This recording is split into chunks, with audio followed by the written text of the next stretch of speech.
আসসালামু আলাইকুম। Welcome to my channel. আশা করি সবাই অনেক ভালো আছেন। আলহামদুলিল্লাহ, আল্লাহর রহমতে আমরাও সবাই ভালো আছি। আপনারা যে যেখানে থাকেন সবাই সবসময় ভালো থাকেন, সুস্থ থাকেন, এটাই সবসময় কামনা করি। শুরু করছি নতুন আরেকটি ব্লগ। আশা করি এটাও আপনাদের কাছে ভালো লাগবে। সোমবার সকালবেলা বাচ্চারা স্কুলে যাবার জন্য রেডি হচ্ছে। হামজা ওর স্কুলের ইউনিফর্ম পরে নিচ্ছে। আমি যখন ওকে বলি রেডি হয়ে যাও, তখন সে রেডি হয়ে যায়। যদিও মাঝে মধ্যে আমি একটু হেল্প করি। মুখ ধুয়ে দেওয়া, চুল আঁচড়ে দেওয়া এসব আমি করে দেই। রেডি করে ওকে স্কুলে দিয়ে এসে আমার নাস্তা বানিয়ে নিয়েছি। আজ চিজ দিয়ে ব্রেড টোস্ট করেছি আর সাথে একটু বিনসও নিয়েছি।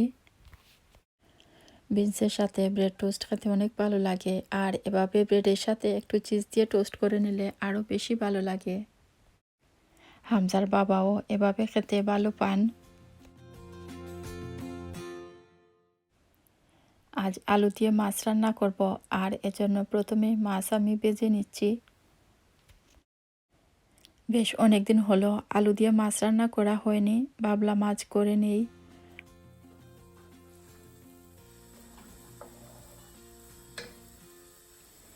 এই তো যেভাবে রান্না করি, কড়াইতে তেল গরম করে তাতে পেঁয়াজ কুচি আর রসুনের পেস্ট দিয়েছি। আর পেঁয়াজ কষিয়ে নিয়ে একটু পানি দিয়ে এর মধ্যে আমি পরিমাণ মতো মশলা দিয়ে দিচ্ছি। মশলা দিয়ে ভালো করে সব কিছু কষিয়ে নিচ্ছি। একটু নেড়ে ভালো করে কষিয়ে নিতে হবে, এতে মশলার আর কোনো কাঁচা গন্ধ থাকবে না। কিছুক্ষণ মশলা কষানোর পর এর মধ্যে আমি 2 কাপের মতো পানি দিয়ে দিচ্ছি। তারপর সব কিছু নেড়ে মিশিয়ে ঢেকে রেখে দিব, আর 5-6 মিনিট হাই হিটে জাল দিব। জাল দেওয়ার ফলে দেখতে পাচ্ছেন তেল উপরে ভেসে উঠেছে আর মশলাও কষানো হয়ে গেছে। এখন আমি এর মধ্যে ধুয়ে কেটে রাখা আলু দিয়ে দিব। আর ফার্ম থেকে আমি যে 2 ব্যাগ আলু এনেছিলাম, সেখান থেকে 1 ব্যাগ খাওয়া হয়ে গেছে, আর আরেক ব্যাগ আলু বাকি রয়ে গিয়েছিল। সেই আলু দিয়ে আমি আজ রান্না করছি। আর এরকম আলু আমার খুবই ভালো লাগে খেতে। আর মাছ দিয়ে, মাংস দিয়ে, যে কোনো কিছু দিয়ে রান্না করা হোক না কেন, অনেক ভালো লাগে খেতে। আর হামজার বাবাও এভাবে মাছ দিয়ে আলুর তরকারি রান্না করলে উনিও ভালো পান।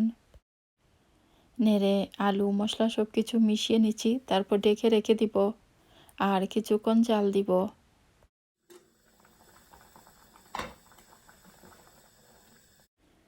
আলুগুলো অনেকটাই সিদ্ধ হয়ে গেছে, আর এর মধ্যে আমি আরও কিছু পানি দিয়েছি। এখন আমি ভেজে রাখা মাছগুলো দিয়ে দিব। তারপর মাছের টুকরোগুলোকে আলু আর ঝোল সব কিছুর সাথে একটু হালকাভাবে নেড়ে মিশিয়ে ঢেকে রেখে দিব, আর আরও কিছুক্ষণ জাল দিব। মাছের টুকরোগুলো আমি ভেজে রেখেছি, তাই রান্না হতে আর বেশি সময় লাগবে না। আর আমি 4-5টা কাঁচামরিচও এর মধ্যে দিয়ে দিলাম। তারপর কিছুক্ষণ আরও জাল দিয়ে এর মধ্যে আমি ধনিয়া পাতা কুচি দিয়ে দিব। যে কোনো রকমের মাছের তরকারিতে ধনিয়া পাতা দিলে মনে হয় স্বাদটাও অনেক গুণ বেড়ে যায়। বিশেষ করে মাছের তরকারিগুলো ধনিয়া পাতা ছাড়া যেন মনে হয় অসম্পূর্ণ রয়ে গেল। ধনিয়া পাতা দিয়ে আমি ঢেকে রেখে দিব, আর আরও 1 মিনিটের মতো জাল দিয়ে চুলা থেকে নামিয়ে নিব। আমার রান্না হয়ে গেছে। আলহামদুলিল্লাহ, রান্নাটা খুবই মজার হয়েছে, খুবই ভালো লেগেছে খেতে। দেশের শীতকালীন সবজি রান্নার মতো খুবই মজার ঘ্রাণ বের হয়েছে। আলু দিয়ে মাছ, মাংস, ডিম, শুটকি বা ভাজি রান্না করলেও খেতে অনেক ভালো লাগে। হামজাকে স্কুলে দিয়ে এসে আমি আর উপরে আসিনি। নাস্তা খেয়ে রান্না করেছি, তারপর আমি এখন উপরে এসে ওর রুমটা টাইডি করে নিলাম। ওর বেডটা আমি টাইডি করে গুছিয়ে নিয়েছি। আর অন্যান্য তেমন জিনিসপত্র সে খুব বেশি মেস করে না, দেখা যায় সব কিছু জায়গা মতো থাকে। এখন আমরা বাইরে যাচ্ছি। দেখতে পাচ্ছেন দুপাশের গাছপালা খুব সুন্দর লাগছিল। এখন যেহেতু পাতা ঝরার সিজন, তাই দেখতে পাচ্ছেন অনেক গাছের পাতাই হলুদ হয়ে ঝরে পড়ে যাচ্ছে। আবার কোনো কোনো গাছের পাতা দেখা যাচ্ছে একটু লালচে হয়ে গেছে। যদিও সব কিছু রেকর্ড করিনি, মাঝে মাঝে কিছু কিছু রেকর্ড করেছি। আর কিছু গাছ দেখতে এত সুন্দর লাগছিল, মনে হচ্ছিল তাকিয়ে থাকি। এক এক সিজনে এক এক রকমের ওয়েদার, আর প্রকৃতিও এক এক রকমের রূপ ধারণ করে। বার্মিংহাম যারা থাকেন সবাই চিনেন স্টার্টফুড রোড, আর আমরা আজ স্টার্টফুড রোডে যাচ্ছি কিছু দরকারি কাজে। কাজ বলতে কিছু কেনাকাটা করার জন্য।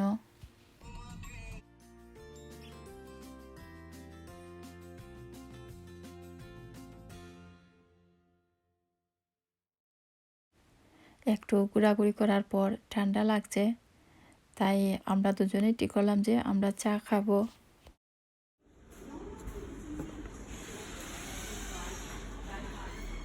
আমরা মুস্তাকে এসেছি, আর এখান থেকে কিছু চাটা খেয়ে তারপর আবার বাইরে বের হয়ে কিছু ঘোরাঘুরি করব। Go for the thin ones, but these are quite good quality.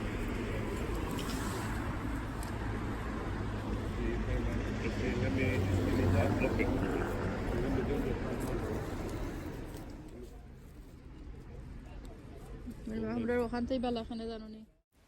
একটা শপ থেকে বের হয়ে চোখে পড়লো এখানে কিছু জায়নামাজ বিক্রি করা হচ্ছে, আর এগুলো খুব সুন্দর, একটু বড়, আর বেশ ভালো লাগলো দেখে, তাই ভাবলাম কিনে নেই। আমরা ঘরে ফিরে যাচ্ছি, যে জন্য এসেছিলাম সেটা আর হয়নি। কয়েকটা শপে ঘুরেও যা কিনতে চেয়েছিলাম তা পাইনি, তাই আবার ঘরে ফিরে যাচ্ছি।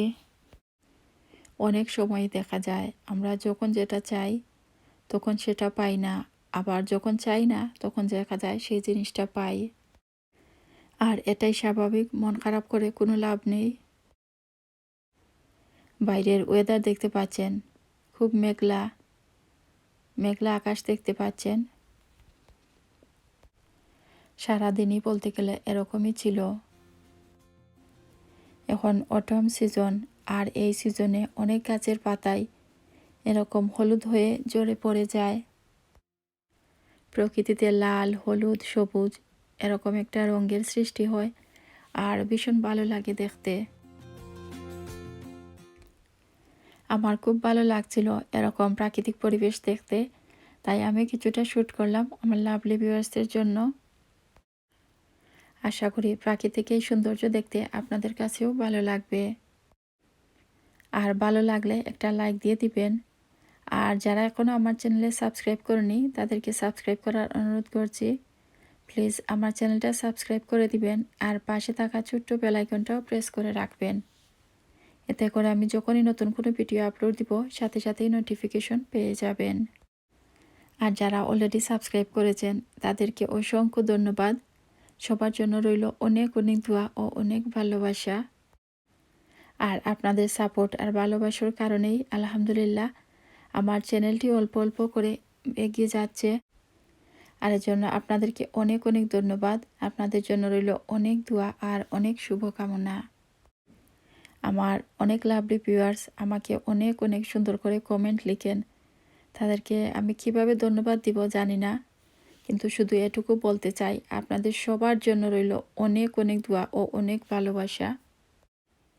জীবনের অনেক ক্ষেত্রেই দেখা যায় কাউকে অনেক দামি কোনো কিছু দিয়ে খুশি করা যায় না, কিন্তু শুধুমাত্র মুখের দুই একটা কথার দ্বারাই কিন্তু অনেক অনেক খুশি করা যায়। কিছু ভালো সুন্দর কথা ঔষধের মতোই মানুষের দেহ মনে কাজ করে, তেমনি অপছন্দনীয় কিছু কথাবার্তা বা নেগেটিভ কিছু কথাবার্তাও আমাদেরকে অনেক কষ্ট দেয়। আর এরকম কিছু কথাবার্তা মাঝে মধ্যে আমাদেরকে অসুস্থ বানিয়ে ফেলে। আমরা অনেকেই হয়তো চাই না এরকম কথাবার্তা বলতে বা কাউকে দুঃখ কষ্ট দিতে, কিন্তু মাঝে মধ্যে হয়তো ভুল হয়েই যায়। তাই আমি মনে করি আমাদের সবারই উচিত একটু ভেবেচিন্তে কথাবার্তা বলা। যখন যেখানে খুশি যা মুখে আসে তাই না বলে একটু ভেবেচিন্তে যদি আমরা কথাবার্তা বলি, তাহলে কাউকে মুখ দিয়ে কষ্ট দেওয়া থেকে অন্ততপক্ষে আমরা বিরত থাকতে পারি। আর কাউকে কষ্ট দিয়ে তো আমাদের কোনো লাভ হয় না, বরং উল্টো আমাদেরই ক্ষতি হয়। আমরা একজন মানুষের দুঃখের কারণ বা বদুয়ার কারণও হতে পারি। পথ চলতে চলতে মনের কথা অনেক কিছুই আপনাদের সাথে শেয়ার করলাম। আশা করি কেউ কিছু মনে করবেন না। আসলে আমাদের এরকমই হয়, কথা বলা শুরু করলে কোথা থেকে আরম্ভ করি আর কোথায় যে চলে যাই বলতেই পারি না। আর আমার মনে হয় এরকম শুধু আমার না, আমাদের সবারই হয়। কিন্তু আমার মনে হয় এতে কোনো অসুবিধা নেই। যদি ভালো কথা হয় বা সেই কথাগুলো কারো জন্য কষ্টদায়ক না হয় তাহলে তো অসুবিধা নেই। কেননা আমরা একজন আরেকজনকে মনের কথা তো বলতেই পারি, শেয়ার করতে পারি। একটু গল্পগুজব, আড্ডা, হাসি তামাশা, মাঝে মধ্যে সুখ দুঃখ বা এমনিতেও একটু কথাবার্তা বললে বেশ ভালো লাগে, নিজেকে বেশ হালকা মনে হয়। কিন্তু সব কিছুরই লিমিট থাকা দরকার। কাকে কি বলছি, কোথায় কি বলছি সেটাও চিন্তা করতে হবে। মনে হয় আজ একটু বেশি বকবক করছি। যাই হোক, কেউ কিছু মনে করবেন না। যখন দূরে কোথাও যাই তখন আসার সময় যখন আমাদের পাশের টাউনে এই বিল্ডিংগুলো দেখি তখন আমার মনে হয় যে এই তো আমরা এসে গেছি, ঘরের কাছেই এসে গেছি। যদিও এখান থেকে আরেকটু দূর আমাদের ঘর। এরপরও সবসময়ই এই জায়গায় আসলেই মনে হয় এই তো কাছাকাছি চলে এসেছি। বাচ্চাদের জন্য কিছু কাতলামা নিয়ে এসেছি। আর আমি তো সবসময় বলি কাতলামা খেতে আমার বড় দুজন ভীষণ ভালো পায়। হামজাও আগে খেত না, এখন সে একটু একটু খায়, কিন্তু ভিতরের মিট অংশটা সে খায় না, শুধু বাইরের স্কিনগুলোই খায়। ভিতরের কিমা হয়তো ওর কাছে জাল লাগে তাই ও খেতে পারে না, কিন্তু বাইরের দিকটা খায়, তাও ভালো। আগে তো একেবারেই সে খেত না। দুপুরের খাবার দাবার শেষ হয়ে গেছে। এখন অনেক বাসনপত্র জমা হয়ে আছে, সেগুলো এখন আমি ধুয়ে নিচ্ছি। 2-3 ঘন্টার জন্য বাইরে গেলেও কিন্তু ঘরে এসে মনে হয় অনেক কাজ জমা হয়ে আছে। সময়ের কাজ সময়ে করে নিলে কিন্তু বেশি কাজ জমা হয় না।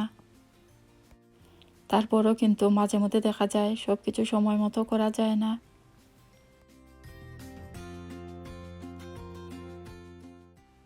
বাচ্চারা মাদ্রাসা থেকে চলে এসেছে, রাতও হয়ে গেছে, আর রাতের খাবার দাবারও শেষ হয়ে গেছে। এখন আমি আপেল কেটে নিচ্ছি। আপেলের স্কিন ফেলে দিয়ে এভাবে ছোটো ছোটো স্লাইস করে হামজাকে দিয়ে দিলে মাঝে মধ্যে কিছু মুখে দেয়। আর আমার প্রিন্সেসদেরও কিছু দিয়ে দিচ্ছি। ওরা যতটুকু খেতে পারে খাবে, আর কিছু থাকলে সেগুলো আমি খেয়ে নেই। 5 রকমের না হোক, অল্প কিছু ফ্রুট প্রতিদিন খাওয়াও আমাদের জন্য অনেক ভালো। অনেক কিছুই তো আপনাদের সাথে শেয়ার করি, আর আজ যে দুটো জায়নামাজ এনেছি সেগুলো আপনাদেরকে এখন দেখাবো। আমি কোনো এক ব্লগে আপনাদের সাথে শেয়ার করেছি, আমি দেখিয়েছি একটা কফি কালারের জায়নামাজ আমি এনেছিলাম। সেটা আমার হাজব্যান্ডের জন্য এনেছিলাম, কিন্তু বেশিরভাগ সময় সেটাতে আমি নামাজ পড়ি। আমার মেয়েরাও সেটাতে নামাজ পড়তে ভালো পায়। ঘরে কিন্তু অনেকগুলো জায়নামাজই আছে, অনেকেই গিফট দেন, আমাদের কিনাও আছে কিছু, আবার মদিনা থেকেও কিছু কিনে এনেছিলাম, সেগুলোও আছে। কিন্তু মনে মনে চেয়েছিলাম কফি কালার জায়নামাজের মতোই এরকম বড় সড়ো জায়নামাজ কিনবো। এগুলো একটু বড় আর একটু সফটও, আর বিশেষ করে একটু ভারী হয়, সেগুলো সরে যায় না বা কুঁচকে যায় না। আর দেখতে পাচ্ছেন এই জায়নামাজের সেলাইটা উপর নিচ দুই পাশেই আছে, তাই মনে হয় আগের জায়নামাজটার থেকে এটা একটু ভালো হবে। জানি না, আমি আমার মনের কথা বলছি। আগে যে কফি কালার জায়নামাজটা এনেছিলাম সেটা অনেক সফট, কিন্তু এরকম কাতার মতো মধ্যখানে কিন্তু কোনো সেলাই নেই। সেখানে বেশি কালার ছিল না, শুধুমাত্র ব্লু কালারের জায়নামাজ একটাই ছিল, সেটা আনলাম। আর পিঙ্ক আর মেরুন ছিল, মেরুনটাই নিয়ে এলাম। আশা করি আমার আজকের এই ভিডিওটি আপনাদের কাছে ভালো লেগেছে, আর ভালো লাগলে একটা লাইক দিবেন, শেয়ার করবেন, আর কমেন্ট করে জানাবেন কেমন লাগলো। সবাই ভালো থাকেন, সুস্থ থাকেন, আর আমাদের জন্য সবাই দোয়া করবেন। আপনাদের জন্য রইল অনেক অনেক দোয়া ও অনেক শুভকামনা। আর কথাবার্তায় কোনো ভুল হয়ে গেলে ক্ষমার দৃষ্টিতে দেখবেন। আজ এখানেই শেষ করছি। আল্লাহ হাফেজ।